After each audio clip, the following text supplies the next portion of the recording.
Ce colis, il vient de la plateforme Wildberries. En gros, Amazon version russe, et si je vous en parle, c'est parce que ce carton, c'est la nouvelle cible de l'Ukraine dans la guerre contre la Russie. Depuis mi-juillet, des drones ont frappé une vingtaine de sites appartenant à Wildberries, et ça, y compris loin de la frontière entre les deux pays. Mais alors, qu'est-ce qu'ils ont de si spéciaux ces colis Wildberries pour que l'Ukraine les attaque? Bref, pourquoi l'Ukraine cible l'Amazon russe? Salut, c'est Arthur et dans l'émission Pourquoi, on répond chaque jour à une question en 5 minutes en reprenant les bases. Alors déjà à la base, c'est Wildberries, le géant de l'e-commerce russe. Un géant chez qui on peut acheter de tout, des manteaux de fourrure aux aspirateurs en passant par les compléments alimentaires. Et ça plaît énormément, le site reçoit 20 millions de commandes par jour. L'an dernier, Wildberries a fait 67 milliards d'euros de chiffre d'affaires. Faut dire qu'entre 500 000 et 800 000 vendeurs proposent leurs marchandises sur cette plateforme. Et avec tout l'argent qu'elle gagne, eh bien Wildberries est l'une des entreprises qui paye le plus d'impôts aux autorités russes. Et c'est donc cette entreprise qui a été attaquée par l'Ukraine. La première fois, c'était le 18 juillet, 8 personnes avaient été tuées et près de 90 blessés. Depuis, l'Ukraine a visé au moins une vingtaine d'entrepôts de Wildberries, et ça dans toute la Russie, ainsi qu'en Crimée occupée. Tous les entrepôts n'ont pas dû être fermés, mais les dégâts sont importants. Au total, l'entreprise aurait perdu environ 20% de sa surface de stockage.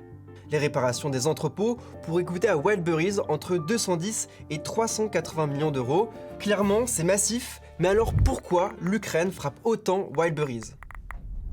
Eh bien officiellement, en tout cas d'après Volodymyr Zelensky, c'est parce que certains de ces colis renfermeraient des composants pour fabriquer des drones un peu comme ceux qu'on voit là, qui serviront ensuite à attaquer l'Ukraine. Wildberries dément ces accusations, mais pour le gouvernement ukrainien, la logistique de l'entreprise serait utilisée pour acheminer discrètement ces composants.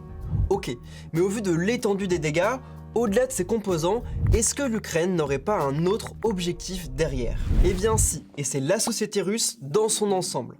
Déjà, en attaquant une telle compagnie, l'Ukraine s'attaque aux plus riches et surtout à la plus riche. J'ai nommé Tatiana Kim, la femme qui a la plus grosse fortune de Russie, et ça grâce à Wildberries, l'entreprise dont elle est PDG et qu'elle a d'ailleurs contribué à fonder. Donc évidemment, ces attaques ont des conséquences sur sa compagnie et surtout sur son porte-monnaie.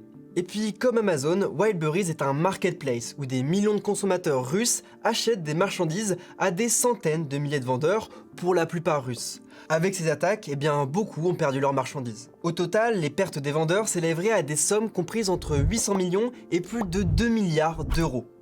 J'ai ouvert mon compte de vendeuse et j'ai vu que tout ce qui s'y trouvait avait été détruit. J'ai fondu en larmes. Que peut-on faire d'autre dans une situation pareille ?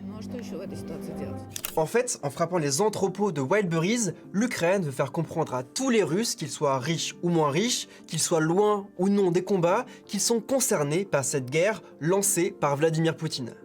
Alors ok, mais c'est quoi l'intérêt pour l'Ukraine et puis pourquoi maintenant ? Eh bien l'idée c'est de jouer sur l'opinion publique russe, de la toucher concrètement dans son quotidien, en espérant qu'elle soutienne moins le régime russe. Alors, est-ce que ça marche vraiment ? Eh bien, ça dépend. C'est absolument scandaleux. Le gouvernement russe n'assume pas sa responsabilité de protéger sa population. Il l'a abandonnée. Je pense qu'ils font ça pour tenter de déstabiliser la situation dans notre pays avant les élections.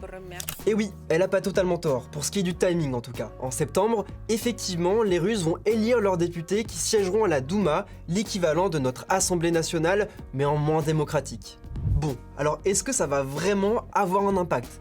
Eh bien, pas sûr, du moins à court terme. Mais les Ukrainiens espèrent que tôt ou tard, le mécontentement des Russes pourrait faire bouger les choses. Allez, on récapitule. L'Ukraine cible des entrepôts de Wildberries, l'équivalent d'Amazon en Russie. Ces attaques ont surtout pour but d'affaiblir l'économie et surtout la société russe. Car en fait, l'objectif c'est aussi de jouer sur l'opinion publique pour que potentiellement ça mette la pression sur Vladimir Poutine et son gouvernement. Si vous connaissez d'autres stratégies de l'Ukraine, mais aussi de la Russie qui vous questionnent dans cette guerre, dites-le nous en commentaire, on essaiera d'y répondre dans une prochaine vidéo. Allez, c'est tout pour moi, à plus.